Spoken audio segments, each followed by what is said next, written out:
Hello everyone, this video is about role and scope of practice of a personal trainer.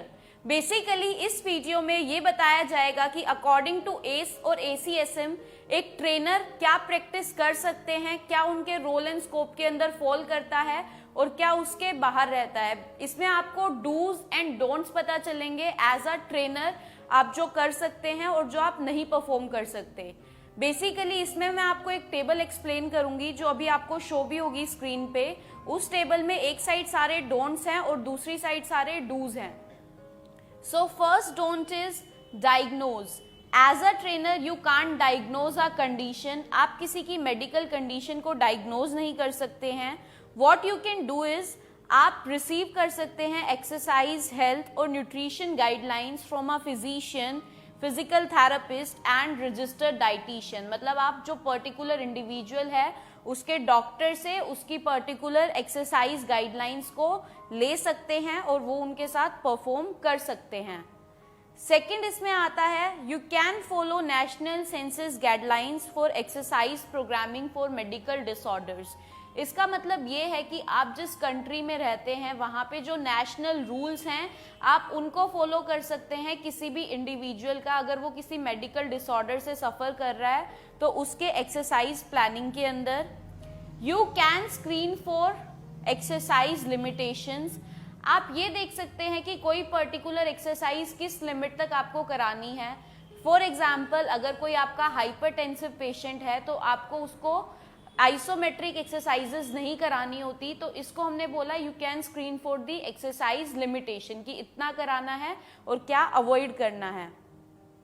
Refer client to an appropriate allied health professional और medical practitioner person.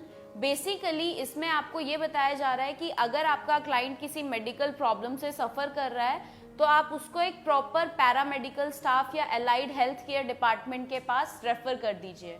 Next don't is prescribe. आप किसी को कोई भी medicine वगैरह prescribe नहीं कर सकते हैं। What you can do is you can design an exercise program. आप एक एक्सरसाइज प्रोग्राम डिजाइन कर सकते हैं।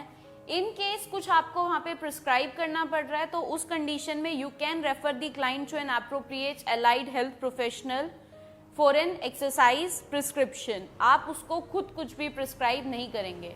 Next don't is you can't prescribe diet or recommend specific supplements. As a trainer आप कोई भी डाइट या सप्लीमेंट किसी को रिकमेंड नहीं कर सकते हैं। What you can do is you can provide general information on healthy eating according to the My Food Plate system, जो कि अभी हमने पढ़ा भी था न्यूट्रिशन चैप्टर के अंदर। उसके अकॉर्डिंग आप नॉर्मल न्यूट्रिशन गाइडलाइंस बता सकते हैं। आप क्लाइंट को ये बता सकते हैं कि कितना % उन्हें कार्बोहाइड्रेट खाना होता है, कितना % डाइट में प्रोटीन खाना होता है और कितना % फैट कंज्यूम करना होता है। But you can't make a proper diet plan. और साथ में आप जो क्लाइंट है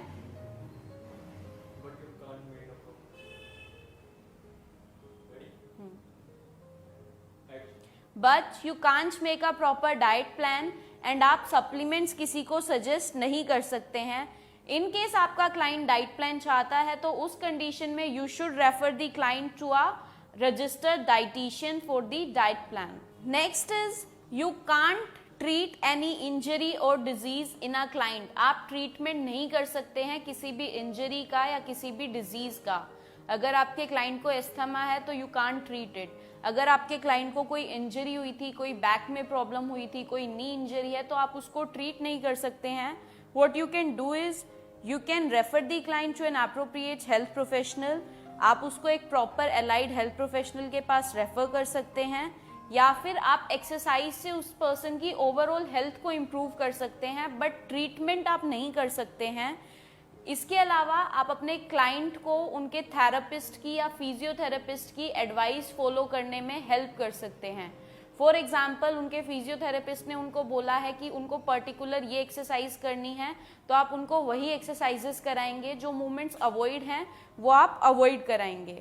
next don't is you can't monitor progress for a medically referred client. आप किसी मेडिकली रेफर्ड क्लाइंट की प्रोग्रेस को डॉक्यूमेंट नहीं कर सकते हैं, उनकी प्रोग्रेस चेक नहीं कर सकते हैं। आप क्या कर सकते हैं इसकी जगह पे आप उस प्रोग्रेस को एक मेंटेन फॉर्म में अपने पास लिख के रख सकते हैं।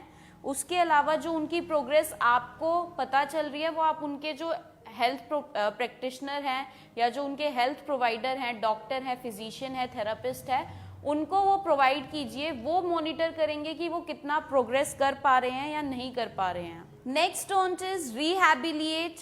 You can't rehabilitate a client. आप रिहैबिलिएशन का प्रोसेस नहीं कर सकते हैं। उसकी जगह पे आप जो कर सकते हैं, you can design an exercise program after the client has been release from rehabilitation. जब क्लाइंट का रिहैबिलिएशन हो जाता है उसके बाद आप उनको नॉर्मल लाइफस्टाइल वापस रीगेन करने के लिए उनका एक्सरसाइज प्रोग्राम डिजाइन कर सकते हैं। Next don't is you can't counsel anyone. आप अपने क्लाइंट की काउंसलिंग नहीं कर सकते हैं। आप उनको कोचिंग प्रोवाइड कर सकते हैं, फिटनेस ट्रेनिंग की coaching.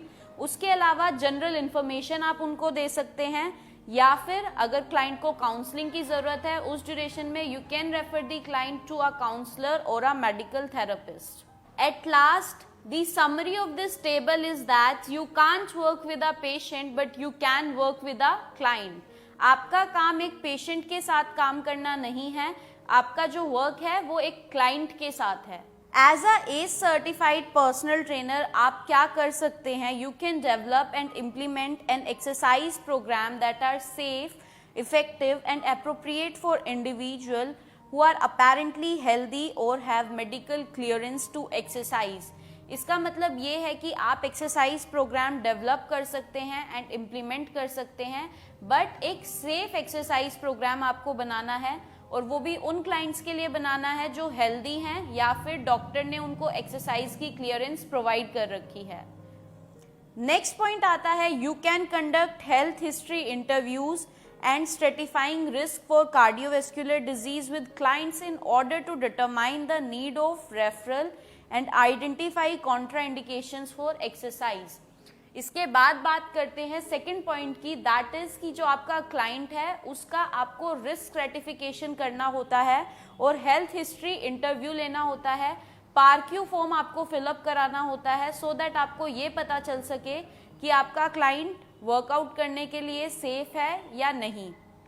After that you can do is administrating appropriate fitness assessments based on the clients health history, current fitness, lifestyle factors and goals, utilizing research proven and published protocols. Next, you can conduct the assessments, physiological and functional assessments आप conduct कर सकते हैं जिससे आपको ये पता चल सके कि आपके client के कितना safe है वर्कआउट करना उनके लिए और किस लेवल का वर्कआउट आपको उन्हें कराना है।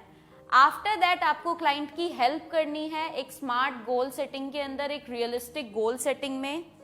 गोल सेटिंग करने के बाद आपको करेक्ट मेथड के साथ प्रोग्रेशन एंड डेमोन्स्ट्रेशन कराना है एक्सरसाइज का इन दी फ्रंट ऑफ क्लाइंट, ताकि वो उसको अच्छे से सीख पाएं और इम्प्लीमेंट कर पाएं।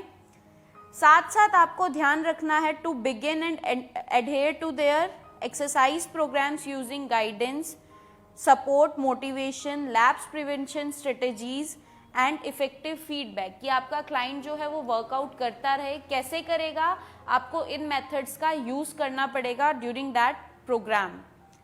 आफ्टर दैट आपको एक स्ट्रक्चरल डिजाइन करना है प्रोग्राम का। अगर 1-on-1 एक्सरसाइज करानी है तो उसके लिए, और अगर स्मॉल ग्रुप ट्रेनिंग करानी है तो उसके अकॉर्डिंग। नेक्स्ट पॉइंट इज आपको अपने क्लाइंट की कॉन्फिडेंशियलिटी को मेंटेन करना होता है, उसको प्रोटेक्ट करना होता है according to the HIPAA act. HIPAA act is basically health insurance portability and accountability act, जो ये बोलता है कि आपको अपने क्लाइंट की कॉन्फिडेंशियलिटी को मेंटेन करना है, उनका प्रॉपर हेल्थ इंश्योरेंस कराना है एंड ऑल। या फिर इसके अलावा कोई भी आपका रीजनल या नेशनल लॉज जो बोलते हैं उसके अकॉर्डिंग आपको अपने क्लाइंट की कॉन्फिडेंशियलिटी को मेंटेन करना होता है। इसके बाद आपको हमेशा अपने क्लाइंट के साथ प्रोफेशनल बिहेव करना होता है, रिस्पेक्ट एंड इंटीग्रिटी को मेंटेन करके रखना होता है।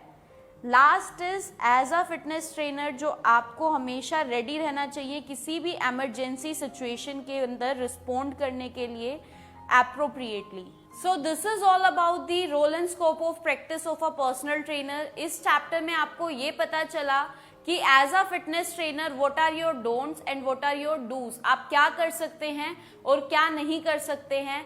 आपको कैसे अपने क्लाइंट के साथ फर्दर रिलेशन मेंटेन करना होता है और कैसे आपको प्रोग्रेस करना होता है।